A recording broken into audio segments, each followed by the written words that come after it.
Listo.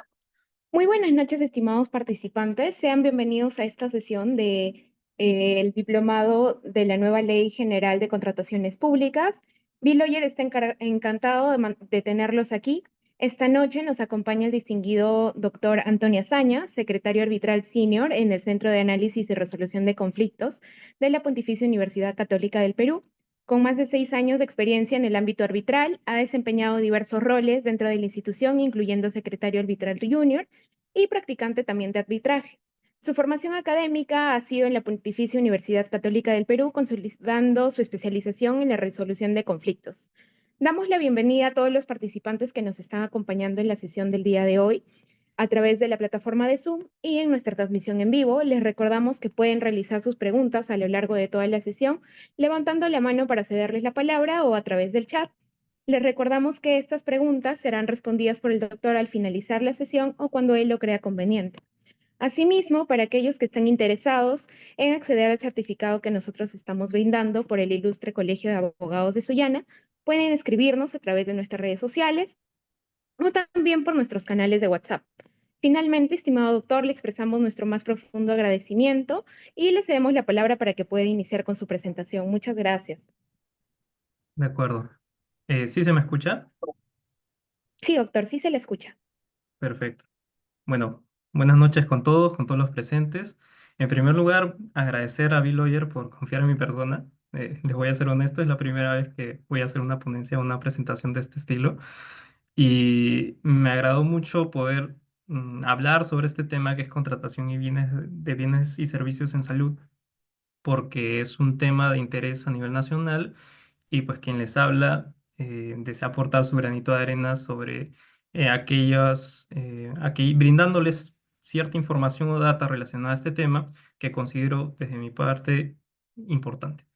Ahora, quiero iniciar con un tipo de introducción un poco diferente, ¿ya? ¿Alguno de ustedes usualmente o es fan de este tipo de series médicas? La que fuere, o sea, Grey's Anatomy, Doctor House o The Good Doctor. Por casualidad, sí tienen ese tipo de series como que a la mano o las suelen ver. En mi caso, sí, ¿ya? De hecho, soy bastante fan de esta serie Doctor House. Y este tipo de series tiene algo en particular porque inicia con un caso atípico. En este caso les voy a presentar es de un niño que llega con una afección alérgica, la cual nadie puede descubrir qué es exactamente.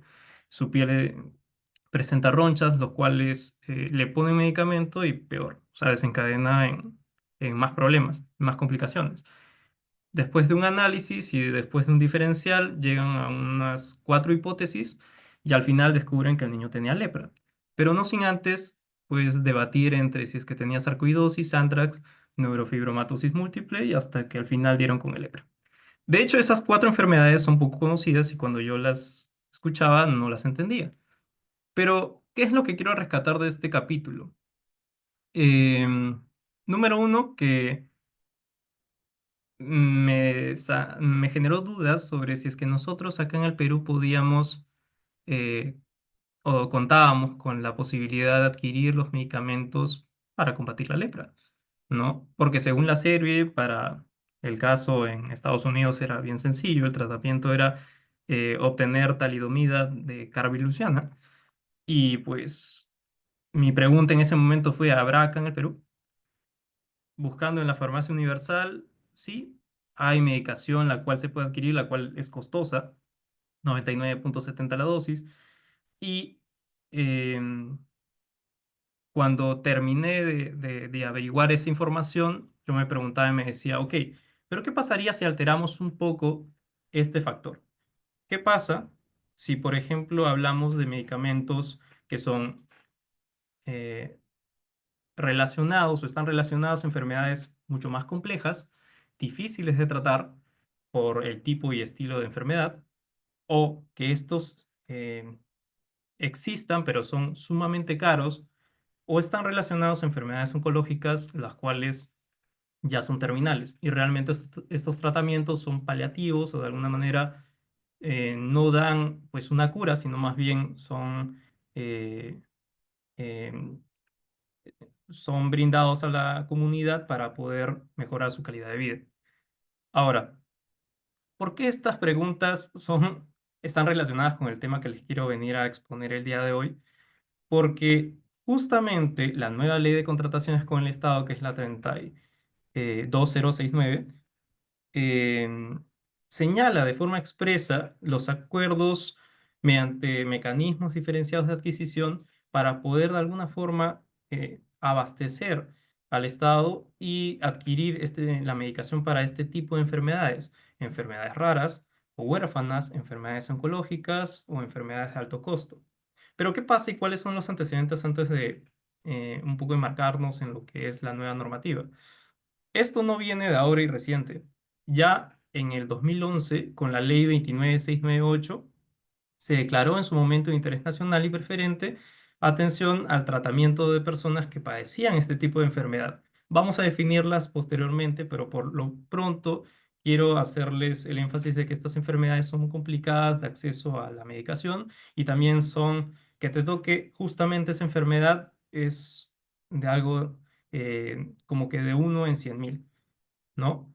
Y bueno, en ese entonces, que es 2011, se declaró el interés nacional de este tipo de tratamiento y posteriormente se refuerza esto tanto en la Ley Nacional del Cáncer, que fue en el 2021, y en el 2023 se modifica la Ley 3137, 738 y se mencionan los mecanismos diferenciados de adquisición como una herramienta para adquirir contratación de estos tipos de servicios. Ahora, recientemente, como les mencioné al inicio, se ha incluido este tipo de mecanismos para la adquisición de medicamentos que son vinculados a este tipo de enfermedades y las otras dos que también les mencioné hace un momento. El reglamento establece, de hecho, los tipos, las definiciones y los criterios que, de hecho, vamos a desarrollar brevemente. ¿Qué son enfermedades raras o huérfanas que las hemos venido presentando? O de alguna forma dándoles como spoilers de qué es lo que íbamos a explicar. Las enfermedades huérfanas son aquellas que evidencian una carencia científica para el diagnóstico y tratamiento, debido a que este es escaso. Las enfermedades raras son aquellas enfermedades con peligro de muerte cuya frecuencia oscila entre 1 por cada 100.000 habitantes. De repente ustedes podrían decir, bueno, pero es 1 entre 100.000. Pero ya van a ver más adelante que si es que analizamos las cantidades y los porcentajes, sí podría ser considerado como un porcentaje considerable si lo enfocamos a nivel nacional. ¿Y qué pasa con este tipo de enfermedades raras? En algunos casos presentan muchas dificultades para ser diagnosticadas y efectúan su seguimiento, pues efectuar un seguimiento sobre el diagnóstico es complejo porque tienen un origen desconocido en la mayoría de los casos. Conllevan múltiples problemas sociales y cuentan con escasos datos epidemiológicos, ¿no? Estos pueden incluir malformaciones congénitas y enfermedades de origen genético. Ahora, yo les traigo algunos ejemplos porque en realidad son varios. O sea, en el Perú se ha logrado detectar cerca de 546 tipos de enfermedades raras o huérfanas de las casi 7.000 que existen en el mundo. ¿Ya? Esta información ha sido recopilada al cierre del 2023 por un análisis que hizo el mismo Congreso y en el Perú oscila entre 1,8 millones a 2,6 millones de pacientes con una enfermedad rara o huérfana. Yo lo sé. Son 34 millones de peruanos en el 2024 o fuimos esa cantidad según el INEI. Si hacemos cálculos, oscilaría entre un 7%, pero es un 7% de todos los peruanos si hacemos el análisis a nivel nacional. Es un porcentaje que si bien tú dirías que es mínimo y no supera el 10%, pero sí es significativo, al menos desde mi punto de vista. Les he traído tres ejemplos que me parecieron los más curiosos porque presentaban, en principio, todos son genéticos, son eh, brindados por herencia y voy a explicarles un poquito de qué trata cada uno porque sí me pareció muy curioso cómo es que son tratados este tipo de afecciones. Por ejemplo, la enfermedad de Fabry es una enfermedad que principalmente ataca los riñones, pero presenta los síntomas en varios órganos. principalmente en el corazón, afecta a los riñones, hay una insuficiencia renal que de hecho tiene que ser tratada consecutivamente con diálisis. Esta enfermedad, como les mencioné, es hereditaria, presenta afecciones a los ojos, como cambios en las córneas, crecimientos cutáneos, y esto es si es detectado como que a una etapa ya muy avanzada, es de complejo tratamiento, porque ya no rinde los mismos efectos que si hubiera sido detectado en un inicio. La enfermedad de Huntington y la enfermedad, de hecho es difícil pronunciarla, pero es mielomeningocele. Estas dos enfermedades, las tres son genéticas. La Huntington es una enfermedad relacionada a la afectación de los nervios. Es una enfermedad neuronal, la cual afecta los nervios musculares y poco a poco tienes atrofia muscular y no eres capaz de controlar tus músculos. Esto, mientras más vas avanzando tu edad, es una bomba de tiempo porque en cualquier momento puedes quedar pues paralizado. Estas dos enfermedades usualmente ocurren en personas mayores, pero los infantes no se salvan de afectaciones así. La tercera es una afectación que de hecho se descubre justamente en nacimiento. Hay los principales, el síntoma más notorio es ese bulto que sale en la médula espinal o en la columna vertebral, la cual afecta drásticamente la movilidad del niño. Y bueno, ¿qué es lo que implica este tipo de enfermedad? Número uno, una cirugía inmediata después del nacimiento para cerrar ese orificio en la espalda que surge. El problema es que los pacientes que no son tratados mueren luego de 6 meses de vida. Entonces es prioritario que reciban un tratamiento lo más pronto posible, ni bien se detecta esa enfermedad. Ahora, estos son tres ejemplos de los 546 que existen. Y considerando pues que es un gran porcentaje de personas a nivel nacional que sufren de estas enfermedades, son casos que yo considero que el Estado sí debe considerar y gracias a Dios está implementando nuevas fórmulas a nivel normativo en la nueva ley de contrataciones. Ahora, hemos visto las enfermedades raras y las huérfanas, pero ¿cuál es la tendencia de casos a nivel oncológico? La tendencia de casos registrados de cáncer en un informe que hizo Cenares haciendo un cálculo entre el 2019 y el 2024 es el que pueden ver en pantalla. Em, lo que pronosticaba Cenares, de hecho, o sea, este es un reporte como que al inicio del trimestre de 2024, pero ellos pronosticaban que al final, en diciembre, iban a ser 20.000 casos registrados. En ese entonces solo eran cerca de 5.000 o 4.000 y pico, pero cerca de 5.000. Igual es un número significativo y considerable, pero miren cómo va en ascenso desde el 2019 hasta el 2023. Y si se pronosticaban 20.000 casos, eso significaba de que para el 2024 iba a seguir su curva para arriba. Lo cual, eh, de repente en cálculos dirían, bueno, 20.000 de 34 millones de peruanos, más o menos el 0,05%, entonces es una cantidad mínima. No lo considero así, al menos es mi punto de vista y también debería ser considerado para poder atenderse. Ahora, medicamentos de alto costo. Otra enfermedad que es bastante compleja por su tipo de tratamiento es la atrofia muscular espinal, ¿no? Este tipo de enfermedad tiene una complejidad en cuanto al costo del medicamento, que oscila entre el 2,1 millones de dólares la dosis. Entonces, adquirirlo es bastante complejo para alguien, pues, de la comunidad o alguien de nosotros que no puede manejar una cierta cantidad de dinero de esa índole.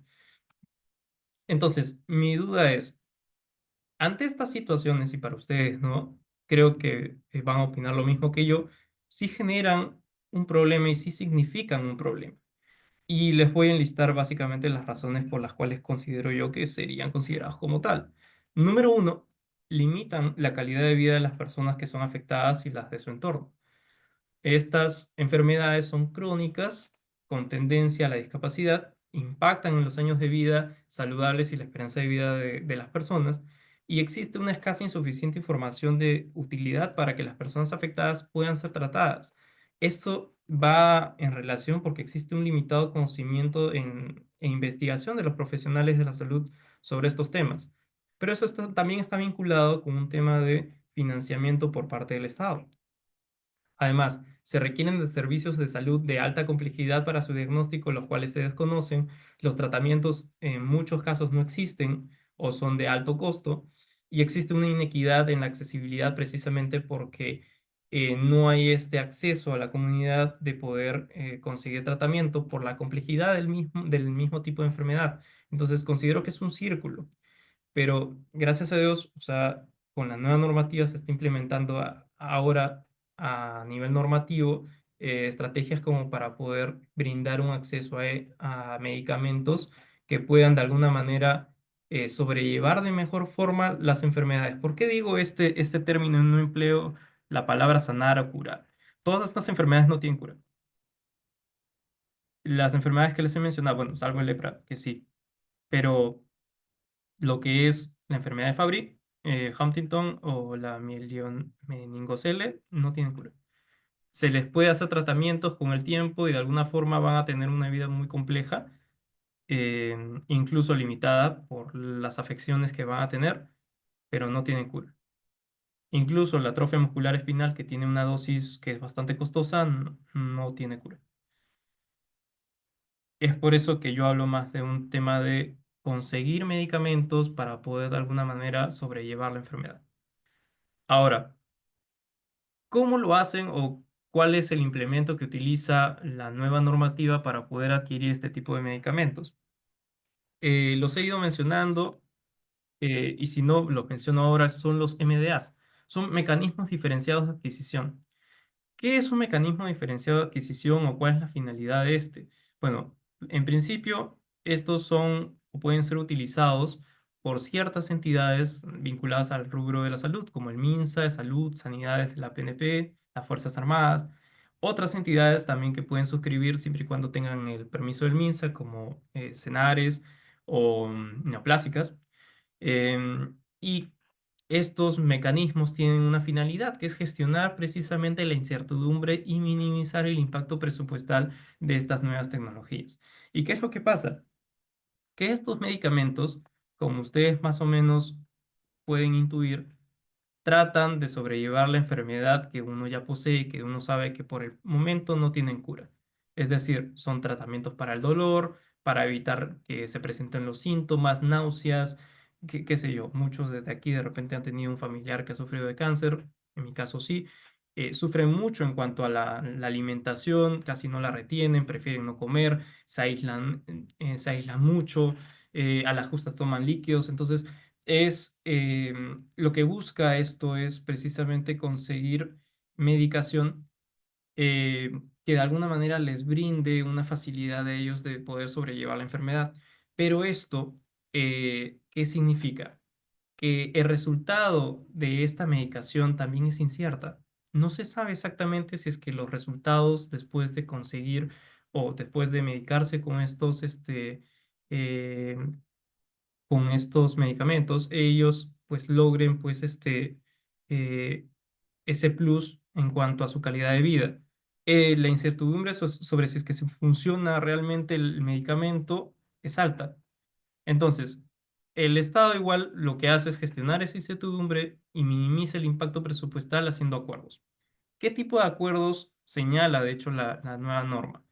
Tres, para ser específico: financieros, de riesgo compartido basado en desempeño, y híbridos, que es la combinación de ambos. Los vamos a detallar más adelante, pero básicamente mediante este tipo de acuerdos se busca adquirir este tipo de medicación para la finalidad que ya hemos mencionado.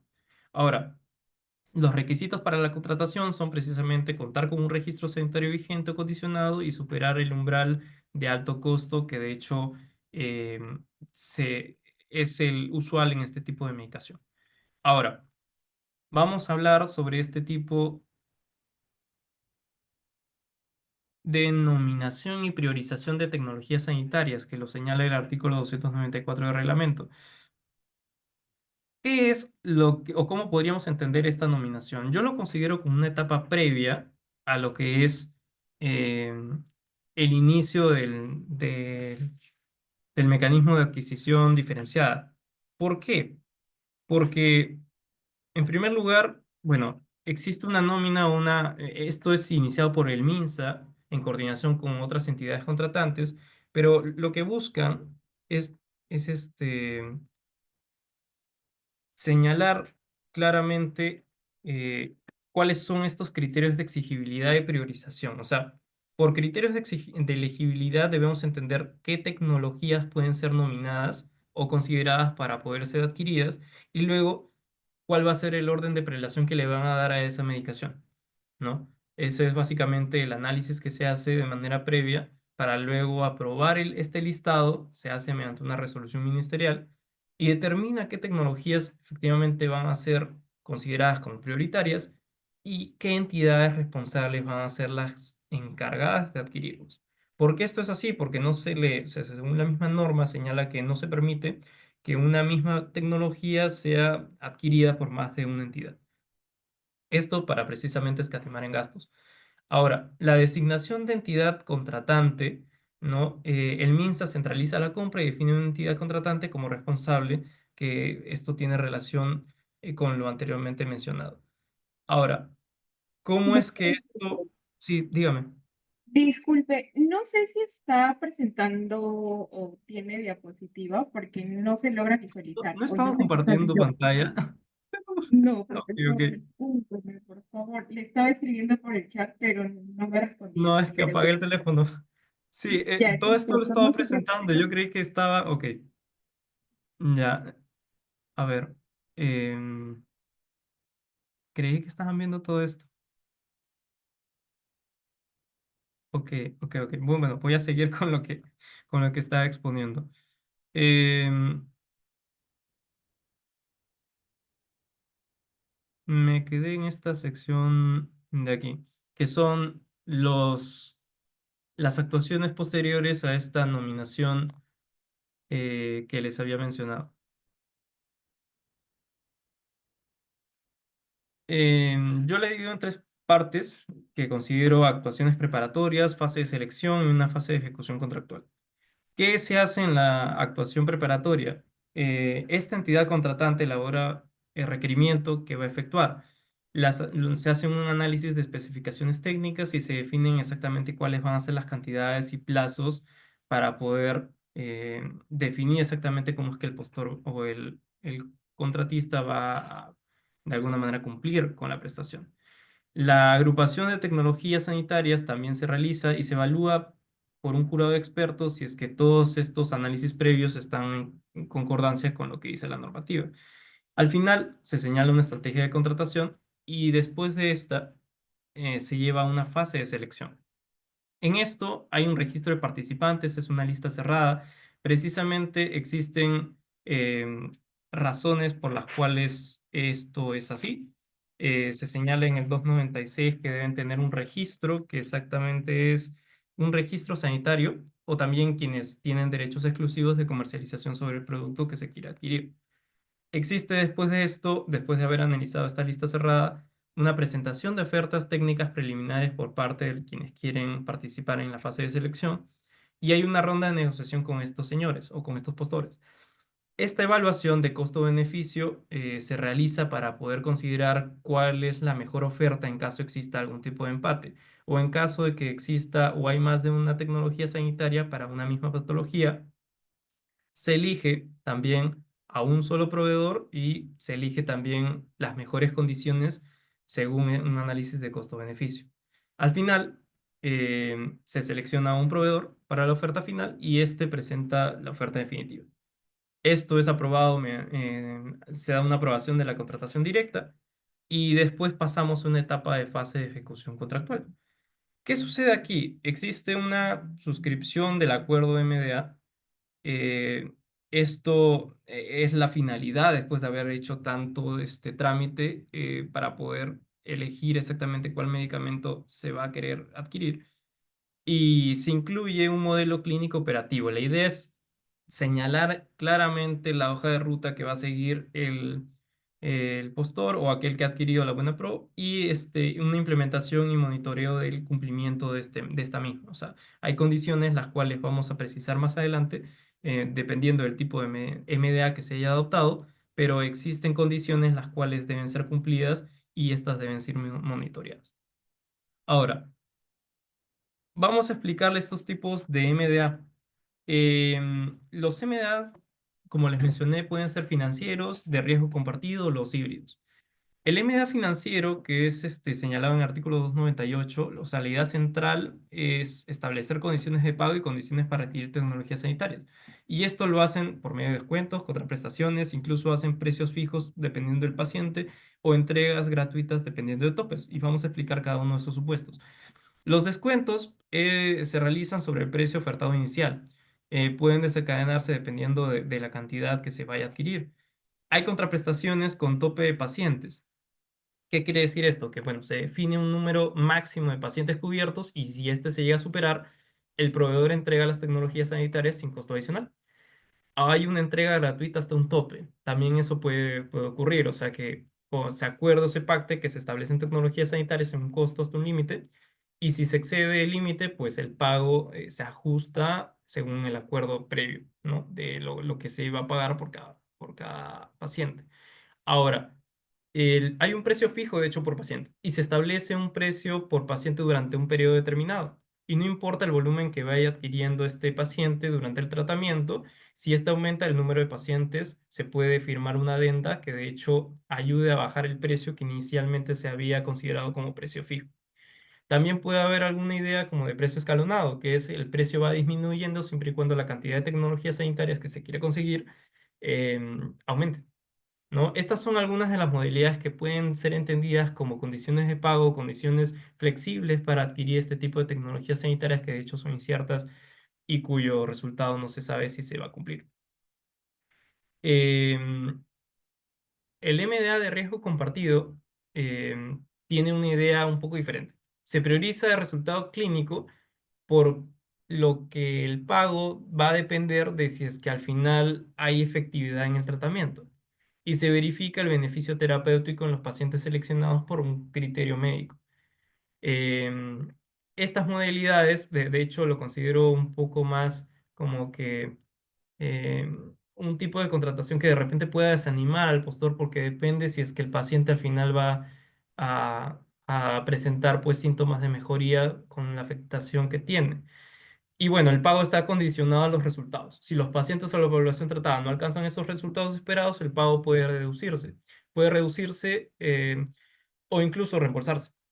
El pago por la continuación del tratamiento, si un tratamiento requiere varias fases, el pago de las siguientes fases va a depender de la efectividad previa y puede incluir una cláusula de devolución de pago, como ya lo habíamos mencionado.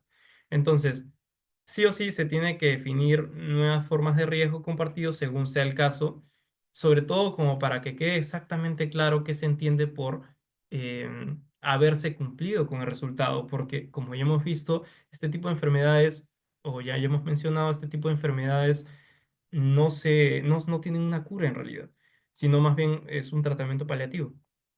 Ahora, el MDA híbrido combina ambos que ya hemos mencionado. O sea, la idea central es combinar los elementos de los acuerdos financieros y los acuerdos de riesgo compartido. Estos acuerdos ya lo hemos mencionado en que se centran cada uno. Ya no vamos a repetir ello. Y hay un último artículo relacionado a este tema que hemos venido explicando, relacionado, que está vinculado a la negociación en caso de subastas inversas electrónicas de productos farmacéuticos.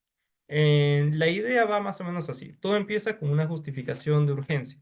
La idea es que se tenga claro exactamente por qué se necesita o por qué la usuaria debe justificar ante la autoridad de gestión administrativa la necesidad urgente del producto. O sea, por qué este producto sería de necesidad a nivel nacional. Después de eso, se debe analizar el impacto de repetir el procedimiento y los beneficios de la adquisición. Este análisis debe registrarse en el PLADICOP según la nueva normativa y después de haber justificado claramente esto, se va a una fase de negociación con el proveedor. Se abre una etapa de negociación con el único proveedor para ajustar el precio a los valores referenciales en un entorno competitivo. Las actas de negociación son registradas en el PLADICOP, ¿no? Que de hecho hay un ajuste de precio referencial, una publicación de estas actas son registradas en el PLADICOP y al final se llega a una decisión conclusiva del proceso. ¿Qué pasa si este proceso es declarado desierto?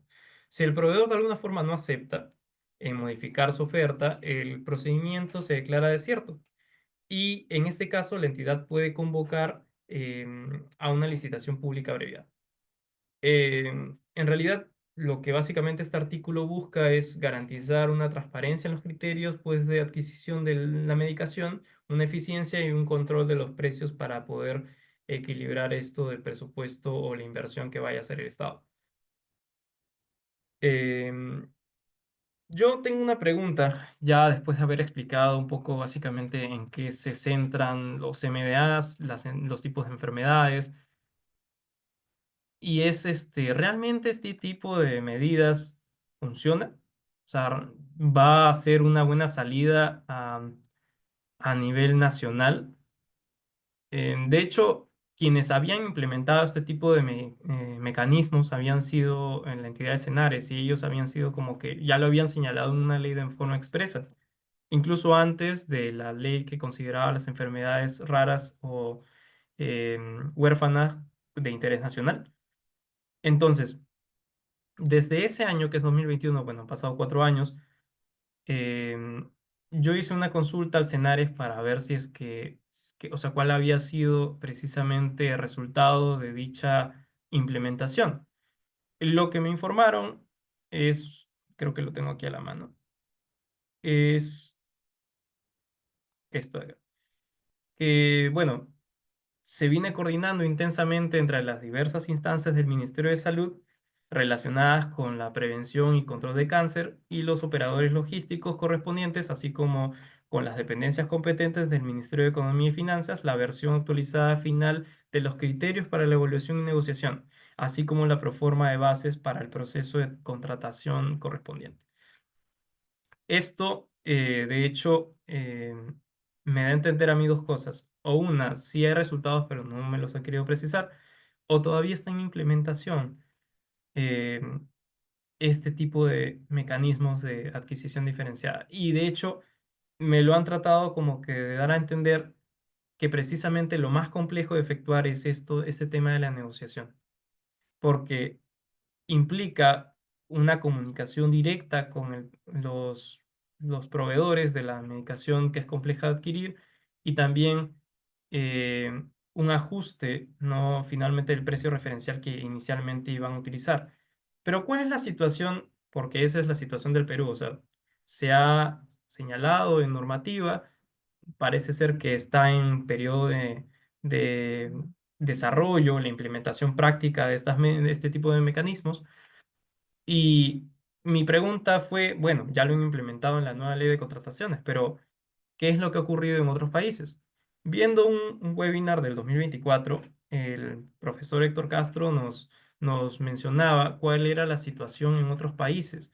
De hecho, o sea, nos presentaba varias gráficas, las cuales manifestaban cuáles habían sido los resultados de éxito en la comunidad de Latinoamérica.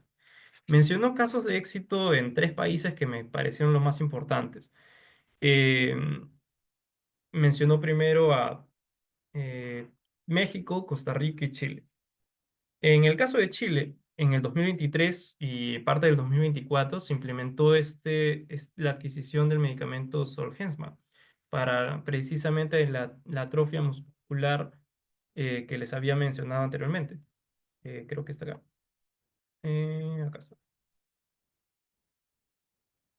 Acá está. La atrofia muscular espinal. Y en Chile, este tipo de mecanismo, que allá lo llaman adquisición de riesgo compartido, solo considera un resultado, no la muerte, así de fríos o directos eran, y se pagaba en cuotas, dividiendo el 20% del costo total del medicamento a lo largo de 5 años. Si alguno de los niños fallecía durante este periodo, no se pagaba el resto de la cuota. En Costa Rica, eh, entre el 2021 y 2023 se han firmado al menos 12 acuerdos financieros que oscilan en descuentos o precio de volumen entre los contratantes y los fabricantes. En el 2023 se firmó con éxito el primer acuerdo de este tipo, que fue uno híbrido, con un medicamento que es bien complejo de pronunciar, que es atezolizumab, que es para el cáncer de pulmón. Y bueno, la reciente promulgación de leyes y reglamentos también han permitido la implementación de este y futuros MDAs en ese país. En México también hay una situación de esperanza porque han llegado a acuerdos basados en resultados con el Instituto Nacional del Cáncer para ese mismo medicamento que mencionamos anteriormente para el cáncer de pulmón. Entonces, en otros países han utilizado y han implementado este tipo de mecanismos y sí han tenido éxito, de lo cual nosotros de hecho podríamos aprender para que justamente en esta etapa de inicio, en donde vamos a experimentar de forma práctica y ya no teórica, podríamos pues adoptar las medidas y los resultados que hayan conseguido estos países a nuestra cultura y también a nuestra situación y contexto de nuestro país. Ahora, la implementación de estos MDAs funcionará. Ya hemos mencionado que existe una voluntad política. Hay, pues, se ha dado un salto bastante grande a comparación de otros países en donde se ha implementado ya los MDAs en la nueva ley de contrataciones con el Estado de manera explícita y clara. Hay una crítica que de repente podríamos hacer, que es que el reglamento no precisa plazos exactamente. O sea, de lo que les he mencionado, incluso de los flujogramas que les he indicado sobre las actuaciones preparatorias, la fase de selección, la fase de ejecución contractual, la sección de nominación y priorización, no precisan exactamente cuánto tiempo se va a tomar estas entidades para poder realizar estos pasos.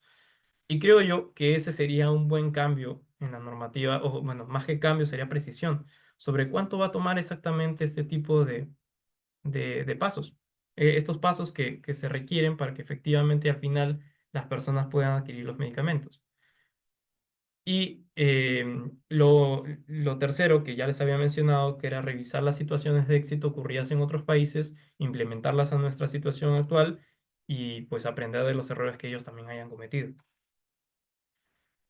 Mis conclusiones ya finales, para terminar y no extenderlos más con este tema, es las enfermedades huérfanas o raras, ya hemos mencionado que son aquellas cuyo diagnóstico y tratamiento es escaso y cuya frecuencia es menor de uno por cada 100.000 habitantes. Pero también ya hemos mostrado, bueno, les he explicado los porcentajes sobre eh, cuán importante sería que no se deje al olvido este tipo de atención a las personas que son afectadas por este tipo de enfermedades, sea de cáncer, que hemos visto que está en una situación escalonada, o las enfermedades que son complejas de tratamiento, como los casos de enfermedades raras o huérfanas, o incluso aquellos cuya medicación es de difícil acceso por el tema del precio. En cuanto a mi siguiente conclusión, para este tipo de enfermedades, ya sea las que hemos mencionado, se han implementado los MDAs, que son acuerdos que de alguna forma permiten adaptar un esquema de pago y riesgo para lograr un balance entre eficiencia económica y la calidad de los tratamientos. Entonces existen tres tipos de acuerdos que ya hemos explicado, que son los financieros, de riesgo compartido e híbridos.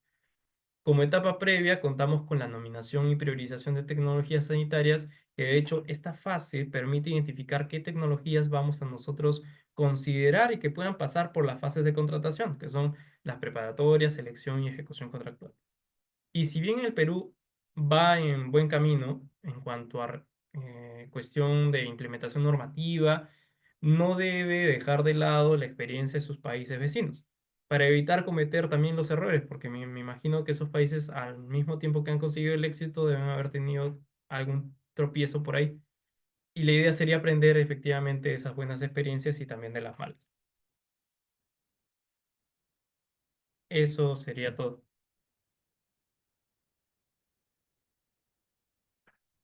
¿Tienen alguna pregunta? Oh, ah, sí, creo que sí.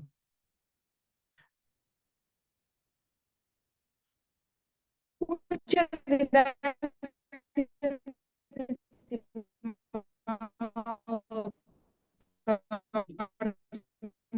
no sé si me logra ver. Agradecerle por su presentación el día de hoy. Ha sido muy interesante, muy dinámica. Bueno, a pesar de si hay algún participante que tenga alguna pregunta con respecto a su presentación o alguna duda que quisiera mencionar, puede levantar la mano o escribirla.